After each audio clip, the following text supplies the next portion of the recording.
बिस्मिल्लाहिर्रहमानिर्रहीम।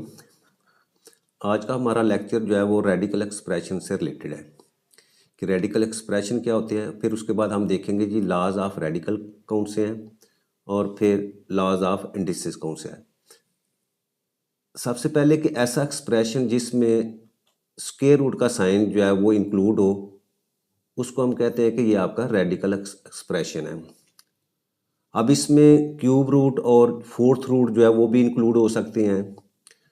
तो जो journal form of radical expression है that is equal to square root of a and index n।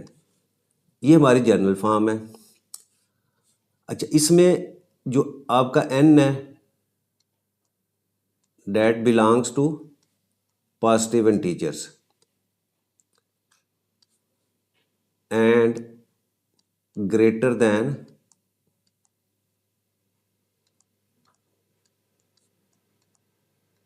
1। इसका मतलब क्या है कि आपका ये जो n है इसको हम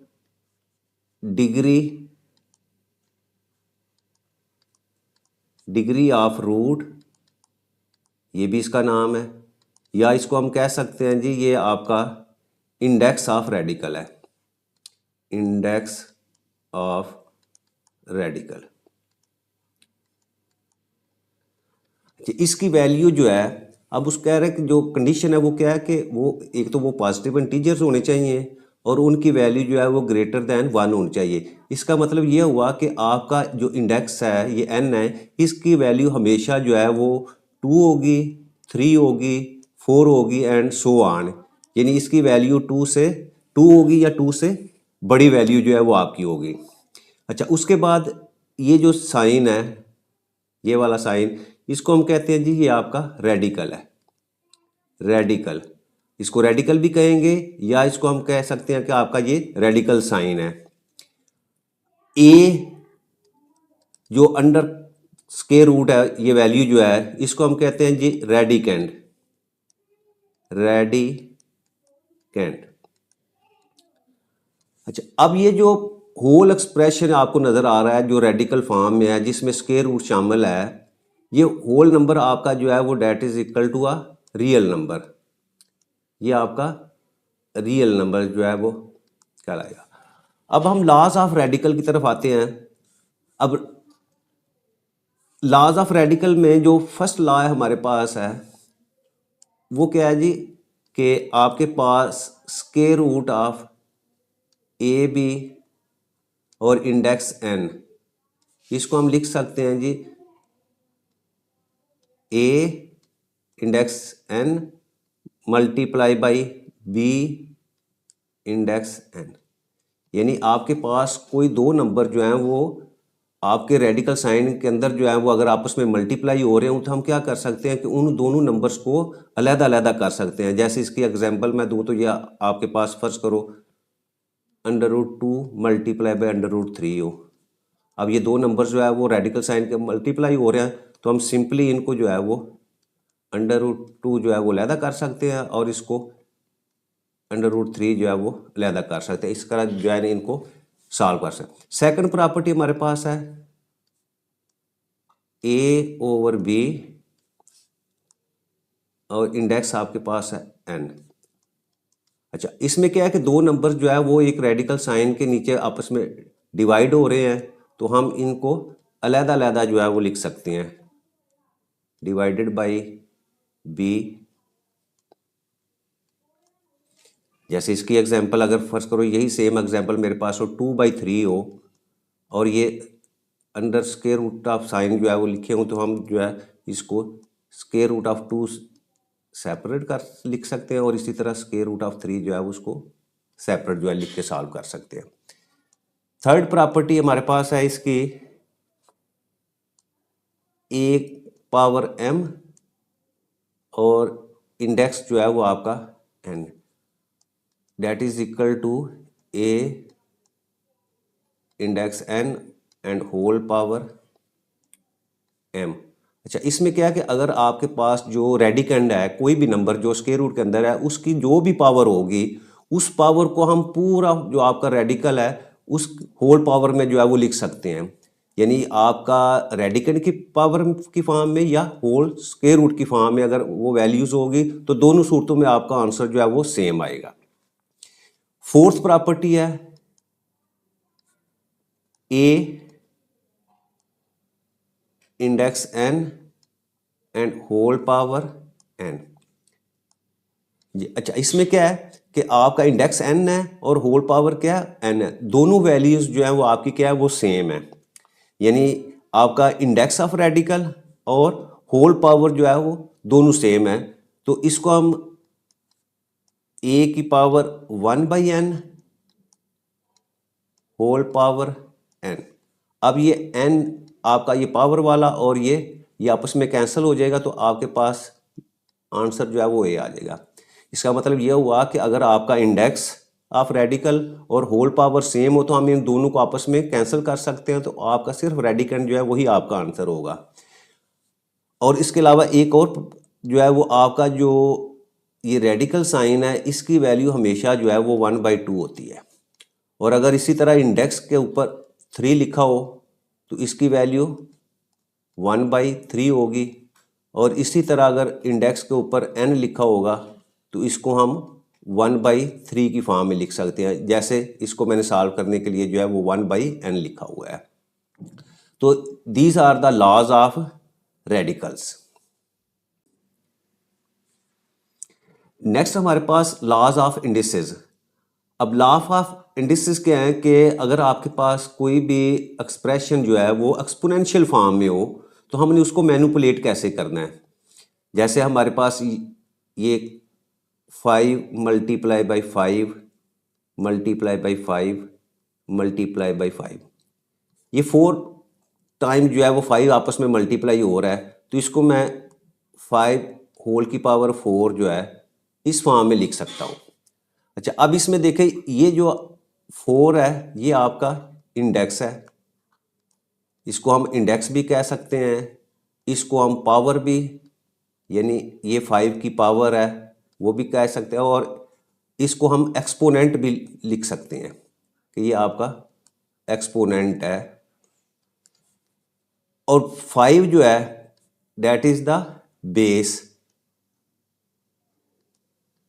यानी बेस 5 है और उसका इंडेक्स जो है या उसकी एक्सपोनेंट जो है वो 4 है। तो अब जब हम इसको पढ़ेंगे तो हम कहते 5 टू द पावर 4। अब ये 5 की पावर 4 जो है अगर इसको ओवरऑल हम देखें तो हम इसको कह सकते ये आपका इंडेक्स नोटेशन में जो है वो नंबर लिखा हुआ है, इसको इंडेक्स नोटेशन के अंदर जो है वो लिखा गया है।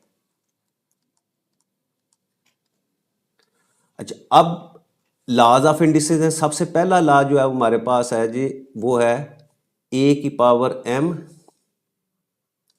मल्टीप्लाई बाई ए की power n that is equal to A की पावर m प्लस n।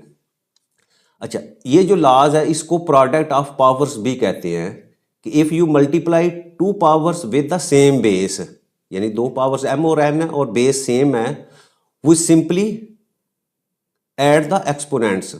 यानी अगर आपके पास ये पहला लॉ क्या है कि बेस सेम हो और आपके एक्सपोनेंट्स जो हैं वो डिफरेंट हो, तो आपने क्या करना है उन एक्सपोनेंट्स को सिंपली जो है वो ऐड कर देना और बेस आपका सेम वही रहेगा।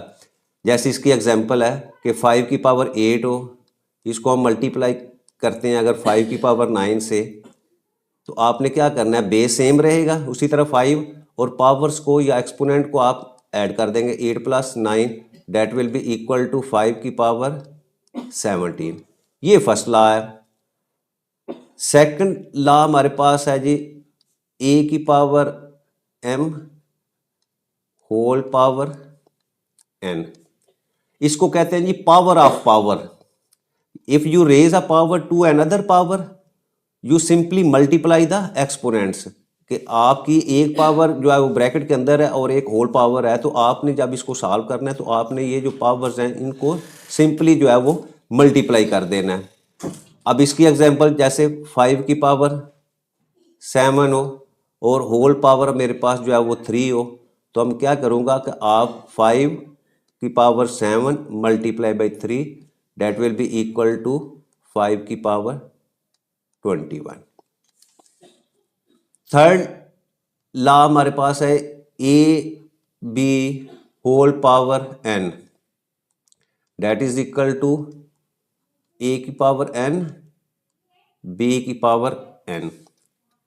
इसको पावर ऑफ प्रोडक्ट भी कहते हैं। इस लॉ का नाम कि if you raise a product to a power you distribute exponent to each factors, यानी आपके पास ए बी दोनों मल्टीप्लाई हो रहे हैं और उसकी पावर क्या है, वो आपका n है। तो ये जो n है ये डिस्ट्रीब्यूट हो जाएगी दोनों फैक्टर्स के अंदर। अच्छा, इसकी example 2 multiply by 3 whole power 4, तो क्या होगा, ये देखो 2 2 और 3 जो है वो सेपरेट जो है वो नंबर्स हैं। तो जब हम इसको सॉल्व करेंगे तो ये जो एक्सपोनेंट है ये 2 की पावर 4 में भी लिखा जाए, यानी आपकी पावर जो है वो शेयर हो गई किसके साथ, 2 की पावर भी और मल्टीप्लाई बाय 3 की पावर 4 में। Fourth law a over b whole power n that is equal to a power n b power n। इसको कहते हैं पावर ऑफ कोशेंट। इस लॉ का नाम जो है वो पावर ऑफ कोशेंट है। अच्छा, इसमें कंडीशन भी है साथ, वो क्या है कि आपकी b जो है वो नॉट इज इक्वल टू 0, यानी आपका डिनोमिनेटर जो है वो 0 नहीं होना चाहिए। अच्छा, अब इसमें क्या है कि if we raise a quotient to a power you distribute the exponent to both numerator and denominator, यानी आपने इस पावर को जो न्यूमरेटर की वैल्यू है उस पर भी डिवाइड कर देना है या उसकी होल पावर में भी लिख देना है, और जो डिनोमिनेटर था उसकी पावर में भी लिख देना है। जैसे हमारे पास इसकी एग्जांपल मैं लिखूँ तो 3/2 है, सपोज इसकी पावर मैं 3 करता हूँ, तो क्या इसको मैं 3 की पावर 3 यानी उसकी पावर में भी लिख दिया। इसी तरह 2 की पावर 3 जो है इसमें भी लिख दिया। अब इसको फर्दर जब सॉल्व करेंगे तो 3 को 3 टाइम्स लिखेंगे और इसी तरह 2 को 3 टाइम्स लिखेंगे तो हमारा आंसर जो है वो 27/8 जो है वो आ जाएगा। फिफ्थ प्रॉपर्टी ए की power m divided by A की power n that is equal to A की power m minus n if a not is equal to 0। Quotient of power, यानी इस लॉ को कोशेंट ऑफ पावर्स भी कहते हैं। इसमें सिंपली क्या होगा कि if you divide two powers with the same base, यानी इसमें देखो ऊपर वाला न्यूमरेटर में बेस a है, नीचे डिनोमिनेटर में भी बेस आपका सेम है। यू सबट्रैक्ट एक्सपोनेंट्स, तो आपने एक्सपोनेंट को सिंपली जो है वो सबट्रैक्ट कर देना है। जैसे इसकी एग्जांपल मैं लिखूँ तो 7 की पावर अगर 8 है मेरे पास, इसी तरह अगर मैं 7 की पावर 3 लिखता हूँ तो आपने क्या करना है कि ये जो बेस आपका सेम है ये इसी तरह लिख देंगे और जो पावर्स है उसको सबट्रैक्ट कर देंगे। जो न्यूमरेटर में पावर है वो जब आपकी डिनोमिनेटर से न्यूमरेटर में जाएगी तो वो पावर ऊपर जाके सबट्रैक्ट हो जाएगी, यानी पॉजिटिव होगी तो नेगेटिव में, अगर नेगेटिव में होगी तो ऊपर जाके वो पॉजिटिव में हो जाएगी। और इस तरह 8 - 3 5, तो 7 की पावर 5 जो है।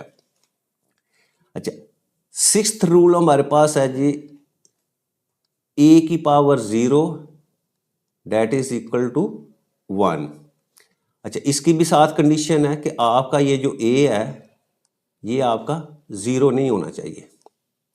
अच्छा, इसको कहते हैं कि any non zero base raise to power of 0 is equal to 1, यानी आपके पास जो बेस है वो कोई भी नॉन जीरो वैल्यू हो तो जब हम उसकी पावर 0 लिखेंगे तो उसका आंसर हमेशा जो है वो 1 आएगा। जैसे इसकी एग्जांपल्स है कि अगर मेरे पास 121 है, ये कोई नंबर है, एक नॉन जीरो नंबर है, इसकी पावर जब मैं 0 लिखूंगा तो आंसर क्या आ जाएगा आपके पास 1। इसी तरह अगर एक और एग्जांपल है 2x पावर 0, अब जब इसको सॉल्व करूंगा तो 2 एज इट इज रह जाएगा और x की पावर 0 जो है that will be equal to 1 और आंसर हमारा 2 आ जाएगा। इसी तरह अगर यही 2x जो है अगर आपकी पावर जो है वो होल ब्रैकेट में लिख के हम 0 कर दें तो फिर इसका आंसर जो है डायरेक्टली जो है वो 1 आ जाएगी। तो these are the laws of indices.